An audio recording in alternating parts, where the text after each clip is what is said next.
के लेखौँ आज यो चञ्चल मन मस्तिष्कमा कुराहरू खिलाउँदा खिलाउँदै मलाई चैनले निदाउन दिएन भनौँ वा सपना आएन। टुक्रा टुक्रा पारेर छोडिसकेको मुटुलाई नसोध अब कहाँ दुख्छ भनेर। आज म भित्रभित्रै आफै हारिसकेको छु।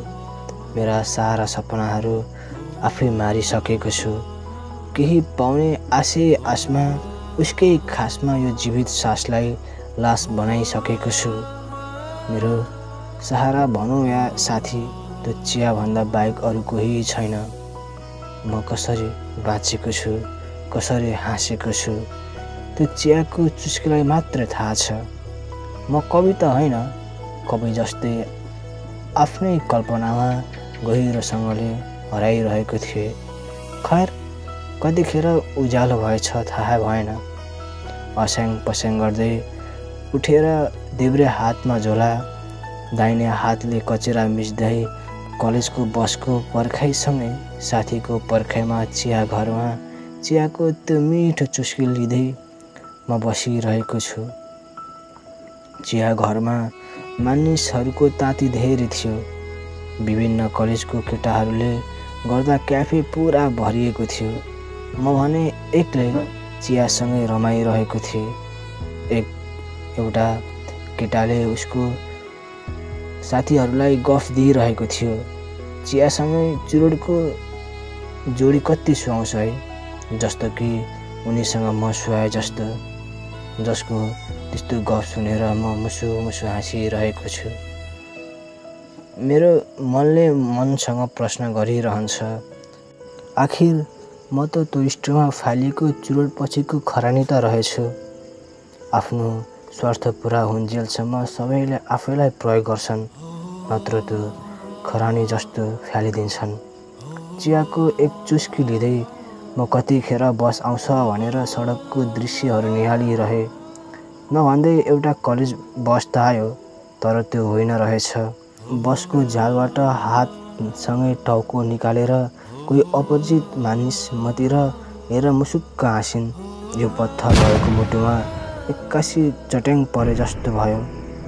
उज्यालो भयो। मैले पनि उनीलाई हेरिरहेँ। बस आफ्नै गतिमा अघि बढिरहेको थियो। टाढा पुग्दा समेत यो नजर एकटक्क उनीमै हेरिरहेको छ। नभन्दै घन्टौँ प्रतीक्षापछि कलेजको बस नै आयो। म अझै पनि उनीलाई नै हेरिरहेको छु। उसकै नजरमा टोलाइरहेको छु। बस आएर हर्न बजाएपछि झसङ्ग भएछु। के साह्रो टोलायो के, छिटो आइज भन्दै ड्राइभर दाइ कराउँछन्। बसमा चढ्दा समेत उनको मुहारलाई नै सम्झिरहेको छु। हाँस्दाखेरि बसेको गालाको डिम्पल, उनको चेहरा याद गर्दा गर्दै कतिखेर कक्षा कोठाभित्र पुगे थाहा नै छैन। कोही कोही मान्छे यति राम्रो पनि कसै हुन सक्छ। यो अन्धकार मनलाई उसको एक झलक तस्बिरले उज्यालो कसरी बनाइदिन सक्छ। यो कुरा म मेरो सुन्दरता बनाइदिने भावीसँग पोख्न चाहन्छु। उनीले आज यो मनमा अख्तर छोडेर गइन् या मोहनी लगाएर गइन्, केही थाहा छैन। स्वप्निल शर्मा दाइको गीत बसमा गुन्जिरहेको छ। त्यो गीतले मेरो जीवनमा ठ्याक्कै मेल खाने गरी बजिरहेको छ। गीतको धुनमा म मोहित हुँदै गएको छु। कस्तो हो त्यो माया भन्ने चिज, थाहै नपाई बस्दो रहेछ नि। कहाँबाट आउँछ होला नि भन्दै त्यो गीतको धुनसँगै म प्रफुल्ल हुँदैछु उनको यादमा। अब मलाई एउटा मात्र कुरा गर्नु थियो, उनीसँग एकचोटि बोल्नु थियो। थाहा छैन कसरी बोल्ने, के गर्ने। आजको घटनाहरू मैले मेरो सब साथी पियुषलाई सुनाएँ। त मायामा विश्वास नगर्ने मान्छे होइन र? अरूलाई त खुब ज्ञान दिँदै हिँड्दिस् त माया गर्न हुँदैन भनेर। हेर कति पागल हुन्छन् ती जोडी, जसले आफूलाई भन्दा पनि धेरै बढी माया उसको प्रेमिकालाई गरेको हुन्छ। हेर तेरो हालत त कसैलाई एक झलक देख्दा त उसको यादमा पागल भइसकिस्, टोलाइरहेछस्। अब त्यो प्रेमीलाई हेर जसले कयौं वर्षसम्म माया साटेका छन्, एक अर्काको हात थामेका छन्। हो यार, कसैले कथा व्यथा सुनाएको भन्दा आफैले भोगेको सत्य हुने रहेछ। कलेजबाट आएपछि साथीले ग्यासमा खाना बसाल्यो। त्यो भातको पानीमा पनि म उसकै माया उम्लिरहेको देखिरहेको छु। कतै त्यो कुकरको सिटी बज्दा उनले मलाई बोलाइरहेकी जस्तो लाग्छ। पहिलोचोटि कसैसँग माया बस्दा यस्तो हुन्छ हो। कसैले मलाई पनि सिकाइदेऊ न प्रेम गर्न, आँसु लुकाएर उनको मायामा प्रेम रस भर्न। खोइ किन हो म आज उसको मायामा निकै टोलाइरहेको छु। सिर्फ मलाई र मेरो त्यो साथी अनि त्यो कपको चियालाई मात्रै थाहा छ। म उनलाई हेर्न भए पनि साथीहरूलाई रुममै छोडेर छिटो छिटो त्यो दाइको क्याफेमा चिया घरमा पुग्थेँ। फेरि पनि म उसको एक मुस्कानमा लट्ठ हुन्थेँ। अब यसरी हेरेर मात्र कहिलेसम्म टिक्छ। मैले साथीलाई उसको आइडी माग्ने सम्म कुरा गरेँ।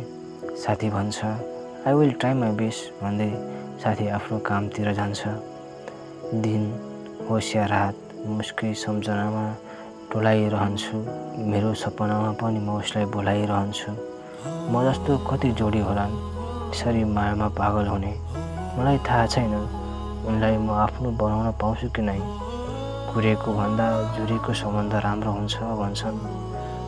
भगवानले मेरो भागमा उनीलाई राखिदिएको छन् कि नै मलाई थाहा छैन। उनले मलाई मन पराउँछन् कि नै। हामी एक अर्कासँग बोलेको त छैनौँ। साथी भन्छ सुन, आज मैले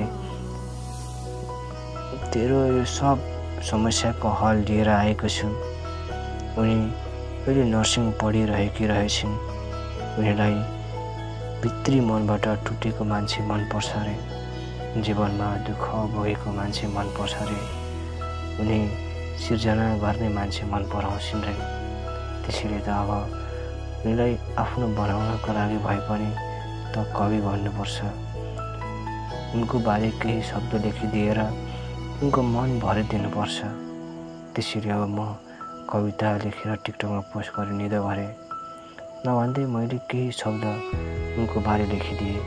यति राम्रो सम्बन्धले अरूलाई मोहित पार्न कहाँ पाइन्छ। तिमीलाई सम्झेर कयौं दिन रात बिताए। अब भन तिमीसँग बोल्नलाई तिम्रो आइडी कहाँ पाइन्छ। एक मुस्कानले घायल भएको यो मुटुलाई माया भई माया गर्दिन भन्न कहाँ पाइन्छ। त्यो कविता पोस्ट गरेको 10 दिनपछि उसले मेरो पोस्टमा कमेन्ट गरिन्, पक्नुस् नलाई नि हतार हुनुहुन्छ होला है। म भन्छु कमेन्ट थियो। त्यसरी कसैलाई सम्झनु भएन नि मिस्टर। मसँग बोल्नलाई अब इन्स्टामा पाइन्छ।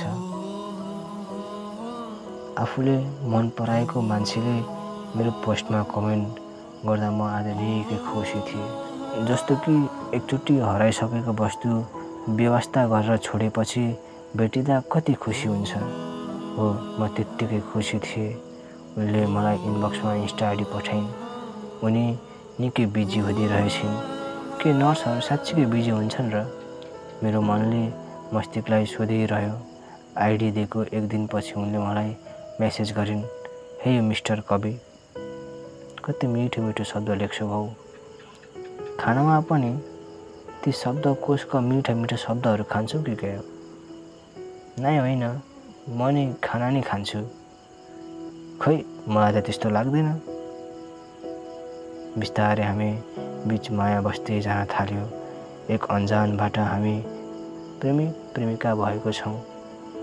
म उनीसँग बोल्न नपाउँदा कस्तो हुन्थ्यो त्यो कुरा सब उनीलाई सुनाउँथे। उनी मजाले हाँस्थिन्। म रिसाएँ भने उनीले मलाई फकाउनलाई मजाले नाच्थिन्। मेरो यो टुटेको मुटुलाई आज जोड्न आएकी छ। भन्छन् नि, प्रतीक्षाको फल मिठो हुन्छ। आज साँच्चीकै रहेछ।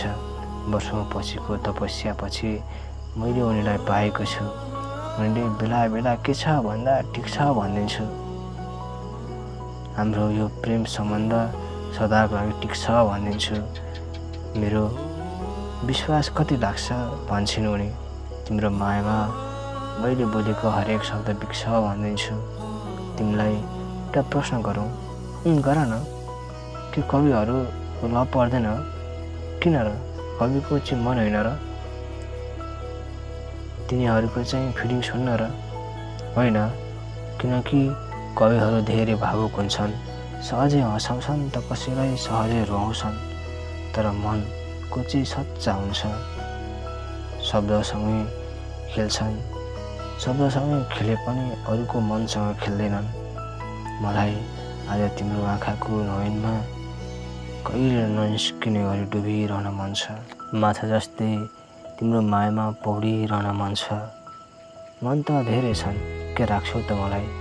सधैँभरि तिम्रो त्यो न्यानो अँगालोमा बेरिरहन मन छ। अभियसली राख्छु नि तिमीलाई। तिमी त मेरो हरेक रगतको नसा नसामा बगेकी छौ। अलिकति शरीरमा रगत कम हुँदा कस्तो हुन्छ? हो, तिमी एक दिन मसँग नबोल्दा त्यस्तै छटपटी हुन्छ। नर्स पनि बिरामी हुन्छन् र? के नर्स चाहिँ मान्छे होइन र? के थाहा, बाँदर हो कि? मैले आजसम्म उसको मुहारमा अँध्यारो भएको देखेको छैन। हामी एक अर्कासँग भेट्दै, माया गर्दै, माया सार्दै, त्यो चियाको चुस्की लिँदै मिठो मिठो गफ गर्न थाल्यौँ। उनी भन्थिन्, म कलेज जाँदा तिमीलाई जहिले एक्लो भएको देखेको थिएँ।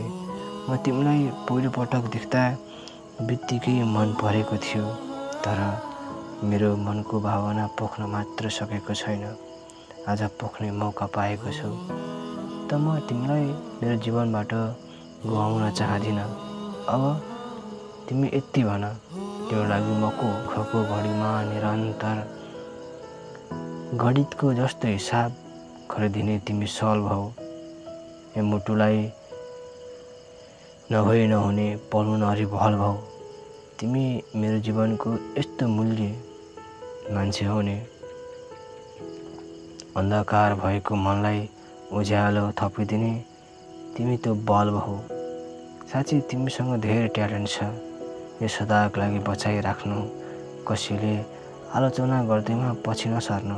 दुनियाँमा सबैले राम्रो मान्छेको खुट्टा तान्छन्। नडराउनु तिमी। यो ब्रह्माण्डबाट नहराउनु तिमी। म रहन्जेलसम्म साथ दिनेछु, माया गरिरहनेछु भन्दै मलाई झ्याप्पै अँगालो मारिन्। आँखाबाट बर्र आँसु खसालिन् पनि के भयो कि नरौ भन्दै उनलाई सम्झाउन थाले। म आज धेरै खुसी छु। हदभन्दा पनि बढी माया गर्ने प्रेमिका पाएको छु। धन्यवाद भगवान् भन्दै रुन थालिन्। यसरी नै हाम्रो सम्बन्ध अझै मजबुत हुँदै गएको छ। उनले अझै पनि धेरै माया गरिरहेकी छिन्। त्यसैले असल मान्छे पाउनलाई केही समय धैर्य बस्नुपर्छ। प्रतीक्षाको घडी कुर्नुपर्छ। त्यसैले ऊ अनि म आज पनि सँगै छौँ। धेरैभन्दा धेरै माया उनले मलाई गरिरहन्छन्। आज उनले जीवनमा धेरै परिवर्तन ल्याइदिएकी छिन्। कवि भन्नलाई बनाइदिएकी छिन्। आज यसकै कारण म यहाँसम्म आइपुगेको छु।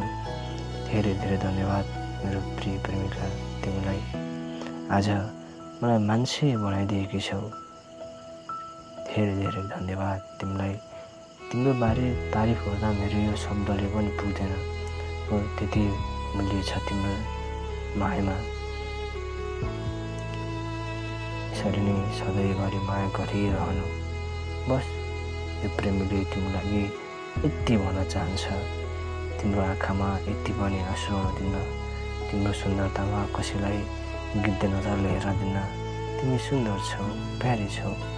स्वयं भगवान आए पनि तिम्रो न्यानो मुटुबाट अलग हुन दिन्न। बस भगवान्सँग त्यो लागि एउटा मात्र बिन्ती गरिरहनेछु, सदाका लागि मैसँग जीवन काट्नेको ख्याल राखिदिनु, मलाई सम्झी रुनेको ख्याल राखिदिनु। जीवनमा धेरै बाधा सङ्कट अडचन आउँछन्, नआत्तिनु नडराउनु, बिन्ती भगवान् मेरो उनीको ख्याल राखिदिनु। धन्यवाद। त्यो कथा चाहिँ यो कविको प्रेम कहानी हो, जहाँ कविको भावुक शब्दहरूले कसैको मन छुन सक्छ, त्यसैले संयोग मात्र हुनेछ। म के भन्न चाहन्छु हजुरहरूलाई भन्दा, यसको पार्ट 2 पनि छिटै ल्याउने मैले निर्णय गरेको छु, बाचा गरेको छु। पहिला यो सुनिदिएर हजुरले मिठो मिठो प्रतिक्रिया दिनुहुन्छ भन्ने आशमा छु। धन्यवाद।